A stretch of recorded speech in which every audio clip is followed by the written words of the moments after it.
നമസ്തേ. 2025 October 27 ഈ വർഷത്തെ മഹാസ്കന്ദഷഷ്ഠി. അപ്പോൾ സ്കന്ദപുരാണം അടിസ്ഥാനമാക്കി ശ്രീ മുരുകൻ്റെ അത്ഭുത കഥകൾ ലളിതവും സരസവുമായിട്ട് ഇവിടെ ചുരുക്കി പറയുകയാണ്. അപ്പോൾ കഥ കേട്ടിട്ട് നിങ്ങളുടെ അഭിപ്രായങ്ങളെല്ലാം കമൻറ്റിൽ രേഖപ്പെടുത്തുക.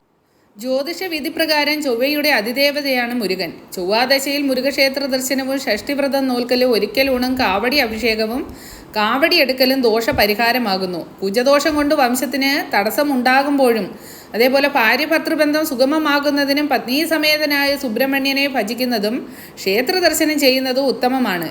അതുപോലെ ചുവന്ന പട്ട് നടക്കൽ വയ്ക്കുന്നതും നിവേദ്യം സമർപ്പിക്കുന്നതും പാല്, പഞ്ചാമൃതം, പനിനീർ തുടങ്ങിയവ അഭിഷേകം ചെയ്യുന്നതും ദോഷപരിഹാരമാകുന്നു. ദോഷമുള്ളവരും അവരുടെ മാതാപിതാക്കളും വ്രതം അനുഷ്ഠിക്കുന്നത് ഉത്തമമാണ്. സുബ്രഹ്മണ്യ ക്ഷേത്രത്തിൽ കൂവളം, മല്ലിക, തെച്ചി, ചെമ്പകം, ചെമ്പരത്തി, മന്ദാരം എന്നീ 6 പൂക്കളെ കൊണ്ട് 6 ദിവസം കുമാരപുഷ്പാഞ്ജലി നടത്തുന്നത് ഏറ്റവും ഫലപ്രദമാണ്. ക്ഷേത്രത്തിൽ മുരുകൻ്റെ മൂലമന്ത്രം ചൊല്ലി ദർശനം ചെയ്ത് പ്രാർത്ഥിച്ചാൽ ഉടനെ ഫലസിദ്ധി ഉണ്ടാകും എന്നാണ് വിശ്വാസം. അപ്പോൾ മുരുകൻ്റെ മൂലമന്ത്രമാണ് ഓം വജത്ഭുവേ നമ. അപ്പോൾ 48 ദിവസം ഷഷ്ടിവ്രതം എടുക്കുന്നവരും ഉണ്ടാകും. അപ്പോൾ എല്ലാവരും മുരുക അഷ്ടോത്തര ശതവും അതേപോലെ കാർത്തികേയ സ്തോത്രവും ജപിക്കുന്നത് നല്ലതാണ്. ശ്രീ പരമേശ്വരൻ്റെയും പാർവതിയുടെയും 2ാമത്തെ പുത്രനാണ് മുരുകൻ, ഗണപതിയുടെ അനുജൻ. ശൂരപത്മാസുരനെ അമർച്ച ചെയ്യാനും അവൻ്റെ അഹങ്കാരം ശക്തിയും ശമിപ്പിക്കാനുമായി ശ്രീ മുരുകൻ അവതരിച്ചു. ശൂരപത്മാസുരൻ അസുരന്മാരുടെ ചക്രവർത്തിയാണ്. അസുര ചക്രവർത്തി അനേക വർഷം കഠിന തപസ് ചെയ്ത് ശ്രീ പരമേശ്വരനെ പ്രത്യക്ഷപ്പെടുത്തി ദിവ്യവരങ്ങൾ സമ്പാദിച്ചു, സർവശക്തനായി ഭവിച്ചു. അതോടെ ഏത് അധർമ്മവും പ്രവർത്തിക്കാൻ ശൂരപത്മാസുരന് കൂസലില്ലാതെയായി തീർന്നു. ശൂരപത്മാസുരൻ്റെ മുഖ്യമന്ത്രിയാണ് ധർമ്മകോപൻ. ഒരു ദിവസം അസുരൻ മന്ത്രിയെ അയച്ച് സൂര്യചന്ദ്രാദി ദേവന്മാരെ വിളിപ്പിച്ചു. ദേവന്മാർ കിടുകിടാ വിറച്ചുകൊണ്ട് അസുര ചക്രവർത്തിയുടെ മുന്നിൽ തല കുനിച്ചു നിന്നു. നീ ആരാണ്? പരിചയം പുറത്തു കാണിക്കാതെ അസുര ചക്രവർത്തി ചോദിച്ചു. സൂര്യനെ അറിയാതെയല്ല, മനസ്സിലാക്കിക്കൊണ്ട് തന്നെയായിരുന്നു ആ ചോദ്യം. ഞാൻ സൂര്യനാണ്, സൂര്യദേവൻ സ്വയം പരിചയപ്പെടുത്തി. അസുരലോകത്ത് ആരും പൊള്ളുന്ന വെയിലേറ്റ് തളരാൻ പാടില്ല. ആർക്കെങ്കിലും ക്ഷീണം സംഭവിച്ചാൽ ഉത്തരവാദി നീ മാത്രമായിരിക്കും. പിന്നെ നിന്റെ തല കഴുത്തിലുണ്ടാവില്ല, മനസ്സിലായോ? സൂര്യദേവൻ തലയാട്ടി. അസുരൻ ശക്തനാണ്, അവനോട് എതിരിടാൻ ഒരു ലോകത്തും ആരുമില്ല. അനുസരിക്കുന്നതാണ് ബുദ്ധി. അടുത്ത ഊഴം ചന്ദ്രനായിരുന്നു. മന്ത്രിയാണ് ചന്ദ്രനെ മാടി വിളിച്ചത്. ചന്ദ്രൻ മുന്നിലേക്ക് കയറി നിന്നു. നീയാണ് ചന്ദ്രൻ അല്ലേ? അവഹേളിക്കുന്ന ശബ്ദത്തിൽ അസുരൻ അലറി. ചന്ദ്രന് എതിരെയും ഭീഷണി തന്നെ. എന്നും പൂർണ്ണചന്ദ്രനായി പ്രകാശിക്കണം. അസുരലോകത്ത് ആരും രാത്രിയിൽ ഇരട്ട് തപ്പരുത്. അതുപോലെ കൽപ്പന പാലിക്കാതിരുന്നാൽ ശിക്ഷ കഠിനമായിരിക്കും. പറഞ്ഞത് കേട്ടില്ലേ? ചക്രവർത്തിയിൽ നിന്ന് ശാസന ശബ്ദം ഉയർന്നപ്പോൾ അനുസരണയോടെ ചന്ദ്രൻ തലകുലുക്കി സമ്മതിച്ചു. പിന്നെ വിളിച്ചത് ബ്രഹ്മദേവനെയും മഹാവിഷ്ണുവിനെയുമാണ്. അവർ എത്തിച്ചേർന്നപ്പോൾ ശൂരപത്മാസുരൻ ഇരിപ്പിടത്തിൽ നിന്ന് എഴുന്നേറ്റ് നിന്ന് പ്രഖ്യാപിച്ചു. 2 പേരോടും കൂടിയാണ് കൽപ്പിക്കുന്നത്. കാരണവന്മാരായ നിങ്ങൾ ദേവന്മാർക്ക് ഇളവുകളൊന്നും കൊടുക്കരുത്. അവരെ എല്ലാ കാര്യത്തിലും സഹകരിക്കണം. അസുരന്മാർ വിവരങ്ങൾ ആവശ്യപ്പെട്ടാൽ അവരെ ബുദ്ധിമുട്ടിക്കാതെ ഉടനെ അവ നൽകണം. കുതന്ത്രങ്ങൾ പ്രവർത്തിച്ചാൽ അറിയാമല്ലോ, കാരണവസ്ഥാനവും ബന്ധുത്വവും ഒന്നും തടസ്സമാകില്ല. മാത്രമല്ല ക്ഷമിക്കുന്ന പ്രശ്നവുമില്ല. 2 പേർക്കും പോകാം. ബ്രഹ്മാവിനോടും മഹാവിഷ്ണുവിനോടും അല്പം മയത്തോടെ അസുര ചക്രവർത്തി ഇങ്ങനെ സംസാരിച്ചുവെങ്കിലും അവരോടുള്ള വൈരാഗ്യത്തിന് ഒട്ടും കുറവുണ്ടായിരുന്നില്ല. ദേവന്മാർക്ക് സഹായം അവരാണെന്ന് അസുര ചക്രവർത്തിക്ക് അറിയാം.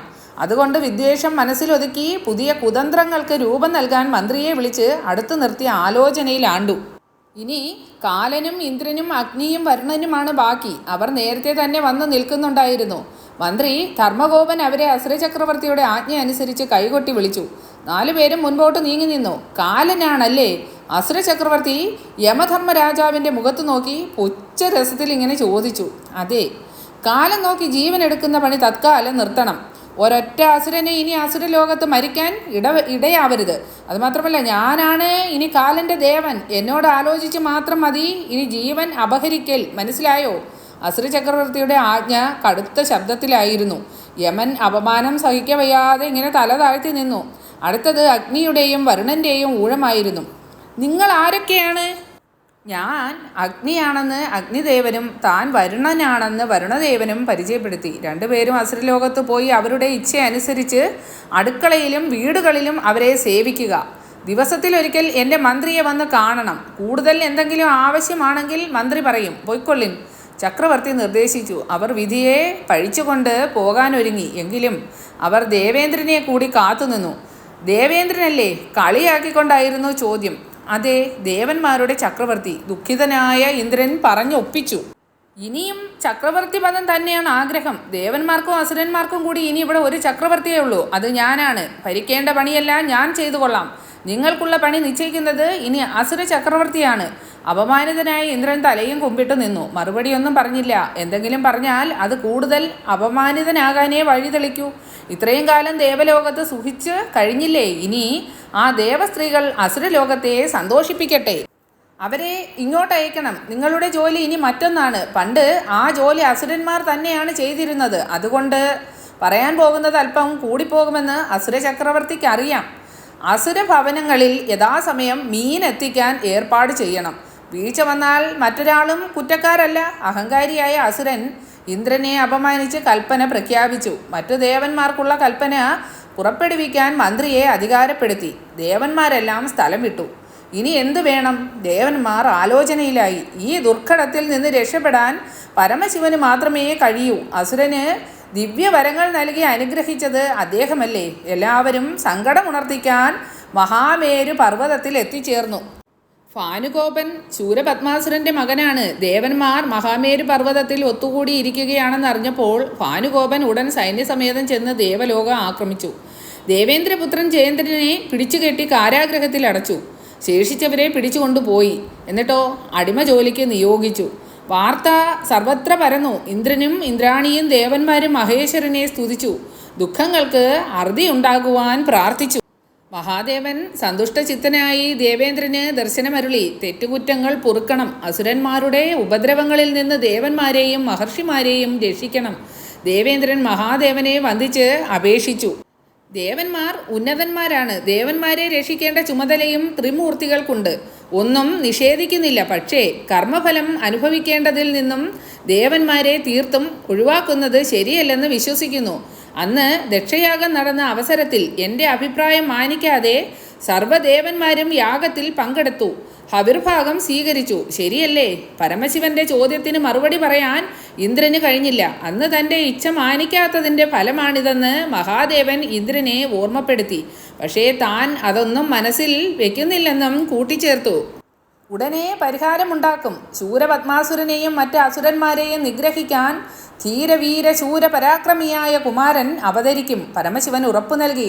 ദേവന്മാർക്ക് തൽക്കാലത്തേക്ക് ആശ്വാസമായെങ്കിലും കുമാരൻ്റെ അവതാരം വൈകിപ്പോകുമോ എന്ന് അവർ ഭയപ്പെട്ടു. കാരണം പാർവതീദേവി തപസ് ചെയ്യുകയാണ്. മഹാദേവനോ യോഗനിദ്രയിലും. അവതാരം സാക്ഷാത്കരിക്കപ്പെടണമെങ്കിൽ ശിവശക്തി സംയോഗം ഉണ്ടാകണം. ആലോചനയിലാണ്ട് ദേവേന്ദ്രൻ മറ്റ് ദേവന്മാരോടൊപ്പം ബ്രഹ്മദേവനെ ശരണം പ്രാപിച്ചു. എന്നിട്ട് മഹാദേവൻ അരുളി ചെയ്ത കാര്യങ്ങൾ അറിയിച്ചു. ബ്രഹ്മദേവനും മഹാദേവന്റെ മനസ്സറിയാൻ അശക്തനായിരുന്നു. ഭഗവാൻ ദേവന്മാരോടൊപ്പം വൈകുണ്ഠത്തിലേക്ക് തിരിച്ചു. മഹാവിഷ്ണു എന്തെങ്കിലും വഴി കണ്ടെത്താതിരിക്കില്ല. അങ്ങനെ ദേവന്മാരുടെ ആശങ്കകളും ഇന്ദ്രപുത്രനെ ബന്ധനസ്ഥനാക്കിയതും ദേവലോകം ആക്രമിക്കപ്പെട്ടതും ബ്രഹ്മദേവൻ മഹാവിഷ്ണുവിനെ ധരിപ്പിച്ചു. മാർഗനിർദ്ദേശം അരുളി അനുഗ്രഹിക്കാൻ അവർ കൂട്ടമായി പ്രാർത്ഥിച്ചു. കാമദേവനെ കണ്ടെത്തി മഹാദേവന്റെ അടുത്തേക്ക് പറഞ്ഞയക്കാനായിരുന്നു മഹാവിഷ്ണുവിൻ്റെ ഉപദേശം. അങ്ങനെ ശൂരപത്മാസുരനെ വധിക്കാൻ മുരുകൻ അവതരിക്കാൻ പോകുന്നുവെന്ന വാർത്ത ദേവലോകത്ത് പരന്നെങ്കിലും ആ അവതാരത്തിന് പിന്നെയും താമസം വന്നുകൂടി. പരമശിവൻ ഏകാന്തതയിൽ പേരാൽ ചുവട്ടിലിരുന്ന് യോഗികൾക്കും മഹർഷിമാർക്കും ജ്ഞാനം ഉപദേശിച്ചുകൊണ്ട് മറ്റു ചിന്തകളില്ലാതെ കഠിനവ്രതം അനുഷ്ഠിക്കുകയാണ്. പാർവതിയെക്കുറിച്ച് ഒന്നും ഓർക്കാൻ സമയമില്ല. മുരുകൻ്റെ അവതാരം വൈകുന്നത് ഒഴിവാക്കാൻ ദേവന്മാർ ശ്രമം ആരംഭിച്ചു. ബ്രഹ്മാവ് വഴികളെല്ലാം ചിന്തിച്ച് ബ്രഹ്മാവ് കുഴഞ്ഞു. മഹാവിഷ്ണു തന്നെ ഏൽപ്പിച്ച കാര്യം ചെറുതല്ല. ആലോചിക്കും തോറും ബ്രഹ്മദേവൻ ഇങ്ങനെ അസ്വസ്ഥനാവുകയാണ്. അസുരന്മാരുടെ ഉപദ്രവം കൊണ്ട് പൊറുതിമുട്ടി ദേവന്മാർ എത്ര നാൾ ഇങ്ങനെ ജീവിക്കും?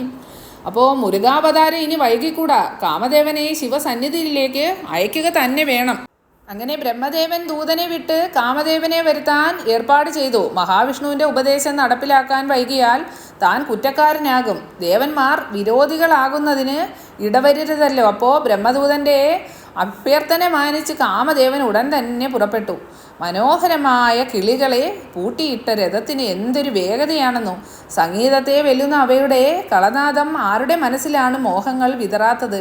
രഥചക്രങ്ങൾ ഉരുളുമ്പോൾ തമ്പുരു മീട്ടുന്ന പ്രതീതി. അപ്സരസ്സുകളും ഗന്ധർവന്മാരുമെല്ലാം ആ സംഗീതധാരയിൽ ലയിച്ച് വിദൂരതയിലേക്ക് ഇങ്ങനെ നോക്കി നിന്നു. ഒരു പ്രകാശം തെളിഞ്ഞു. കാമദേവന്റെ അത്ഭുതരഥം ബ്രഹ്മലോകത്തെത്തി. കാമദേവനും രതീദേവിയും ദൂതനൊപ്പം ഇറങ്ങി. ഞാൻ എന്താണ് വേണ്ടത്? കാമദേവൻ ബ്രഹ്മദേവന്റെ അടുത്ത് ചെന്ന് അരഞ്ഞു. ബ്രഹ്മാവ് കാമദേവനെ അടുത്തിരുത്തി വിവരങ്ങൾ ഇങ്ങനെ ധരിപ്പിച്ചു. അപ്പോൾ പരമശിവന്റെ ജ്ഞാനോപദേശവും മൗനവ്രതവും നീണ്ടുപോകുന്നത് കൊണ്ട് ദേവന്മാർക്കാണ് ബുദ്ധിമുട്ട്. അസുരന്മാരുടെ ദ്രോഹം സഹിച്ചുകൊണ്ട് എങ്ങനെ ഈ പാവങ്ങൾ ദിവസങ്ങൾ തള്ളി നീക്കും? അതുകൊണ്ട് ബ്രഹ്മാവ് കാര്യത്തിലേക്ക് കടന്നു. കാമദേവൻ സകല കഴിവും ഉപയോഗപ്പെടുത്തി ശിവന്റെ മനസ്സ് തിരിച്ചുവിടണം. ജ്ഞാനോപദേശം നിർത്തിവെച്ച് പരമശിവൻ പാർവതിയുടെ സന്നിധിയിലേക്ക് പോകാൻ പ്രവർത്തിക്കണം. പക്ഷേ കാമദേവന് സംശയം. തനിക്ക് ഇത് കഴിയുമോ? സാധാരണക്കാരനല്ല ശിവൻ. ദേവന്മാരുടെ എല്ലാം നന്മയ്ക്ക് വേണ്ടിയല്ലേ അങ്ങ് ശ്രമിച്ചു നോക്കൂ. ബ്രഹ്മാവ് ധൈര്യം പകർന്നു. ബ്രഹ്മാവ് ഇങ്ങനെ വീണ്ടും വീണ്ടും നിർബന്ധിച്ചപ്പോൾ കാമദേവൻ ആകെ ധർമ്മസങ്കടത്തിലായി. തൻ്റെ സാന്നിധ്യം പരമശിവന് അഹിതമായി തോന്നിയാൽ എല്ലാം തീർന്നു. അപ്പോൾ മഹാദേവന്റെ കോപമടക്കാൻ തനിക്ക് വേണ്ടി സംസാരിക്കാൻ ഒരു ദേവനും കാണില്ല. താൻ ചെയ്യുന്ന കുറ്റത്തിൻ്റെ കാഠിന്യമോർത്ത് കാമദേവൻ തളർന്നു പോയെങ്കിലും ബ്രഹ്മാവിനെയും ദേവന്മാരെയും പിണക്കാതിരിക്കാൻ എല്ലാം അനുസരിക്കാൻ തന്നെ തീരുമാനിച്ചു. തൻ്റെ ശക്തി ഫലിക്കുമെന്ന് അപ്പോഴും കാമദേവന് ഒരു ഉറപ്പുമില്ല. സാക്ഷാൽ ശക്തി ദേവി പോലും പരാജയപ്പെടുന്നിടത്ത് താൻ എങ്ങനെ വിജയിക്കും? ഭഗവാന്റെ തൃക്കണ്ണ് തുറന്നാൽ തൻ്റെ പുഷ്പശരങ്ങൾക്ക് പിന്നെ എന്തു പ്രസക്തി? പക്ഷേ മഹാവിഷ്ണുവിൻ്റെ ആജ്ഞയാണ്, ബ്രഹ്മാവിൻ്റെ നിർബന്ധമാണ്. അവർക്ക് വേണ്ടി ഇത് ചെയ്തുവെന്ന കൃതാർത്ഥതയെങ്കിലും ഉണ്ടാകുമല്ലോ. എല്ലാം ഈശ്വര നിശ്ചയം. അങ്ങനെ കാമദേവൻ രഥത്തിലേറാൻ ഒരുങ്ങി. ആടയാഭരണങ്ങൾ അണിഞ്ഞ് കരിമ്പ് വില്ലും പുഷ്പബാണങ്ങളും കയ്യിലേന്തി അരയിൽ കൈതപ്പൂ ഉടവാൾ ഉറപ്പിച്ച് മഹാദേവന്റെ സന്നിധിയിലേക്ക് പുറപ്പെട്ടു. പത്നി രതീദേവി അപ്പോൾ കാമദേവന്റെ സമീപത്തെത്തി. ദേവി എല്ലാം അറിഞ്ഞിരിക്കുന്നു, പോകാൻ തന്നെ തീരുമാനിച്ചു അല്ലേ? ദേവിയുടെ ആ ചോദ്യം എല്ലാ അർത്ഥത്തിലും കാമദേവൻ ഉൾക്കൊണ്ടു. ബ്രഹ്മകൽപ്പനയാണ്, നിരസിച്ചാൽ ബ്രഹ്മശാപം. അതിൽ ഭേദം പരമശിവനാൽ അന്ത്യം സംഭവിക്കുന്നതാണ് നല്ലതെന്ന് തോന്നി. അപ്പോൾ കാമദേവന്റെ മാനസികാവസ്ഥ രതീദേവിക്ക് മനസ്സിലായി. ഭർത്താവിൻ്റെ നന്മ തിന്മകളിൽ ഭാഗമാവേണ്ടവളാണല്ലോ ഭാര്യ. എല്ലാം മനസ്സിലാക്കി രതീദേവി ഭർത്താവിനൊപ്പം രഥത്തിലേറി. പക്ഷികൾ ചലിച്ചു. രഥം ഉയർന്നു പൊങ്ങി. അല്പനേരം കൊണ്ട് കൈലാസത്തിൻ്റെ താഴ്വരയിലെത്തി. ഇനി കൂട്ടാളികൾ ആരും വേണ്ട. രണ്ടുപേരും തനിച്ച് പർവ്വത ശിഖരത്തിലേക്ക് നടന്നു. അവിടെയെല്ലാം സർവത്ര ശാന്തം. മഹാദേവന്റെ തപസ്സിന് തടസ്സമുണ്ടാകാതിരിക്കാൻ പ്രകൃതി കാണിക്കുന്ന അച്ചടക്കം കണ്ട് അവർ അത്ഭുതപ്പെട്ടു. പക്ഷികൾ ശബ്ദിക്കുന്നില്ല. മൃഗങ്ങൾ ശബ്ദമുണ്ടാക്കാതെ ശ്രദ്ധാപൂർവം നടക്കുന്നു. ചെടികൾ പൂക്കുന്നു പോലുമില്ല. സർവചരാചരങ്ങളും തപസ്സിന് ഭംഗമേൽക്കാതെ വർത്തിക്കുന്നു. കാടിൻ്റെ ഭയജനകമായ നിശബ്ദത രതീദേവിയുടെ മനസ്സിനെ അസ്വസ്ഥത വർദ്ധിപ്പിച്ചു. കാമദേവൻ മഹാദേവന്റെ സമീപമെത്തി. ദേവി നിശബ്ദം ഭർത്താവിനെ പിന്തുടർന്നു. കാമദേവൻ ആവനാഴി തുറന്ന് വില്ലുകുലച്ചു. പുഷ്പബാണങ്ങൾ ഒന്നിനു പുറകെ ഒന്നായി ചൊരിഞ്ഞു. പൊടുന്നനെ പ്രകൃതിയിൽ ഉണർവുണ്ടായി. വൃക്ഷലതാദികൾ പൂത്തു തളിർത്തു. പക്ഷികൾ ഇണയോടൊപ്പം പറന്നുയർന്നു. ചിത്രശലഭങ്ങളും കരിവണ്ടുകളും പൂക്കളെ തേടിയെത്തി. തേൻ നുകർന്ന് അവ പറന്നു നടന്നു. മൃഗങ്ങൾ ഓടിയും തുള്ളിച്ചാടിയും സർവത്ര സഞ്ചരിച്ചു. മയിലുകൾ ആനന്ദ നൃത്തം ചെയ്തു. ഇന്ദ്രിയാനുഭൂതി സർവചരാചരങ്ങളെയും കോരിത്തരിപ്പിച്ചു. അന്തരീക്ഷത്തിലെ ഉല്ലാസകരമായ മാറ്റം കണ്ട് നന്ദികേശ്വരൻ അത്ഭുതപ്പെട്ടു. എന്താണിതിന് കാരണം? ജ്ഞാനദൃഷ്ടി കൊണ്ട് നന്ദികേശ്വരൻ എല്ലാം അറിഞ്ഞു. കാമദേവന്റെ വികൃതി അതിരുകടക്കുന്നു. ഭഗവാന്റെ ആ കാവൽക്കാരൻ കുപിതനായി ദണ്ടു ചുഴറ്റി ഗർജിച്ചു. പ്രകൃതി ഭയപ്പെട്ടു വിറച്ചു. മലർശരങ്ങൾ നിർവീര്യമായി തീർന്നു. കാമദേവൻ പകച്ചു നിന്നു. രതീദേവി ഭർത്താവിന് ആപത്തുണ്ടാകാതിരിക്കാൻ സർവ്വദേവന്മാരോടും പ്രാർത്ഥിച്ചു. കാമദേവൻ വിനയാന്വിതനായി നന്ദികേശന്റെ സമീപത്ത് ചെന്ന് വന്ദിച്ച് തൻ്റെ നിസ്സഹായാവസ്ഥ വിവരിച്ചു. കാമദേവന്റെ വാക്കുകൾ കേട്ടപ്പോൾ നന്ദികേശന് സഹതാപം തോന്നി. ദേവന്മാരുടെ നന്മയ്ക്ക് വേണ്ടി പ്രവർത്തിക്കുന്ന കാമദേവന് ശിവസന്നിധിയിലേക്ക് കടക്കുവാൻ അനുവാദം നൽകി. ആ കാവൽക്കാരൻ എന്നിട്ട് മാറി നിന്നു. പാവം കാമദേവൻ. നന്ദികേശ്വരൻ നെടുവീർപ്പെട്ടു. ദേവഹിതം സംഭവിക്കട്ടെ. അങ്ങനെ രതീദേവിയും കാമദേവനും പരമശിവന്റെ സമീപമെത്തി. മഹാദേവൻ ധ്യാനത്തിൽ തന്നെ. ജ്ഞാനോപദേശത്തിനായി മഹർഷിമാർ കാത്തു നിൽക്കുന്നു. കാമദേവനും പത്നിയും ശിവസന്നിധിയിൽ എത്തിച്ചേർന്ന വിവരം ദേവന്മാരുടെ ഇടയിൽ വാർത്തയായി. പരമശിവന്റെ പ്രതികരണം ശ്രദ്ധിച്ചുകൊണ്ട് ദേവേന്ദ്രൻ അസ്വസ്ഥ ചിത്തനായി നിലകൊണ്ടു. ഭയം പിന്തുടരുന്നുണ്ടെങ്കിലും ദേവന്മാർ ആകാശവീതിയിൽ നിറഞ്ഞു നിന്ന് കൈലാസത്തെ വീക്ഷിച്ചുകൊണ്ടിരുന്നു. മഹാദേവനാവട്ടെ ധ്യാനമഗ്നനായി പേരാൽ ചുവട്ടിൽ ശില പോലെ ഇരിക്കുന്നു. കാമദേവൻ ആ മുഖത്തേക്ക് നോക്കാൻ തന്നെ ഭയമായി. ദേഹം വിറയ്ക്കുന്നു. രതീദേവി ഭർത്താവിൻ്റെ അടുത്തേക്ക് നീങ്ങി നിന്നു. കാമദേവൻ സർവ്വദേവന്മാരെയും മനസ്സിൽ ധ്യാനിച്ചുകൊണ്ട് മഹാദേവന് നേരെ പുഷ്പബാണങ്ങൾ ചൊരിഞ്ഞു. പരമശിവന് അനക്കമില്ല. ഭഗവാനെ മോഹവലയത്തിൽ പെടുത്തുക എളുപ്പമല്ലല്ലോ. കാമദേവൻ വീണ്ടും വീണ്ടും പുഷ്പശരങ്ങൾ എയ്തുകൊണ്ടിരുന്നു. ലക്ഷ്യം നേടാൻ പരമാവധി ശ്രമിക്കുക തന്നെ ചെയ്തു. തൻ്റെ പരിശ്രമം സർവ്വദേവന്മാരും കാണട്ടെ. താൻ പരാജയപ്പെട്ടാലും തൻ്റെ ത്യാഗം വാഴ്ത്തപ്പെടട്ടെ. കാമാസ്ത്രങ്ങൾ പ്രയോഗിക്കുന്ന പ്രിയതമനു വേണ്ടി രതീദേവി ഓരോ ദേവനെയും വിളിച്ച് പ്രാർത്ഥിച്ചുകൊണ്ടേയിരുന്നു. അങ്ങനെ മഹാദേവൻ കണ്ണു തുറന്നു. പരസ്പരം വീക്ഷിച്ചു. തൻ്റെ തപോനിഷ്ഠയ്ക്ക് ഭംഗം വരുത്തിയവരെ തിരയുകയാണ് ആ കണ്ണുകൾ. രതി മന്മഥന്മാർ തന്നെ. കാമവൈരിയാണ് താനെന്ന് അറിഞ്ഞുകൊണ്ട് തന്നെ കാമദേവൻ എന്തിന് കൈലാസത്തിലെത്തി?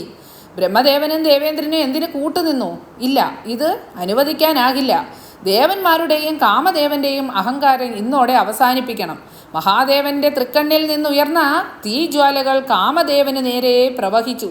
സുന്ദരമായ ആ ശരീരം പുകച്ചുരുളുകൾക്കുള്ളിൽ മറഞ്ഞു. ഒരു നിമിഷം കാമദേവൻ്റെ ശരീരം കത്തിച്ചാമ്പലായി തീർന്നു. കാമദേവനെ മഹാദേവൻ ചുട്ടെരിച്ച കഥ ഞൊടിയിടയിൽ സർവത്ര പരന്നു. കാമദേവനെ അയച്ച് തന്നെ മോഹിപ്പിച്ച് കാര്യം നേടാനുള്ള ദേവന്മാരുടെ ദുരാഗ്രഹത്തിന് ഇങ്ങനെ പരമശിവൻ അന്ത്യം കുറിച്ചു. കാമദഹനം കണ്ട് ദേവന്മാർ പാഠം പഠിക്കട്ടെ. അവന്മാരുടെ അഹങ്കാരവും അതിനോടൊപ്പം ചാമ്പലാകട്ടെ. ഭർത്താവിനെ ദുഷ്കൃതത്തിൽ നിന്നും പിന്തിരിപ്പിക്കാൻ ശ്രമിക്കാതിരുന്ന ദേവിക്ക് ഭഗവാൻ വൈധവ്യ ദുഃഖം നൽകി. വൈധവ്യ ദുഃഖമോചനം നൽകുന്നവരാണല്ലോ പാർവതി പരമേശ്വരന്മാർ. ആയതിനാൽ ഇത് തികഞ്ഞ വൈരുദ്ധ്യമായി. ശിവനിന്ദ ആപത്താണെന്ന് ദേവിക്ക് അറിയാമായിരുന്നു. എന്നാൽ ഭർത്താവിനെ അനുഗമിക്കേണ്ടതും അനുസരിക്കേണ്ടതും ഭാര്യയുടെ കടമയല്ലേ? ബ്രഹ്മദേവനും ദേവേന്ദ്രനുമാണ് തൻ്റെ ഭർത്താവിൻ്റെ മരണത്തിന് കാരണക്കാർ. രതീദേവി വിധിയെ പഴിച്ചുകൊണ്ട് ഭർത്താവിൻ്റെ അവശേഷിപ്പായ ആ ഒരു കുടന്ന ഭസ്മത്തിന് മുൻപിൽ തകർന്ന മനസ്സോടെ തേങ്ങിക്കരഞ്ഞു. അപ്പോൾ ബ്രഹ്മദേവനോ ദേവേന്ദ്രനോ ആരും തന്നെ പരമശിവനെ ഭയന്ന് കൈലാസത്തിലേക്ക് തിരിഞ്ഞു നോക്കിയില്ല.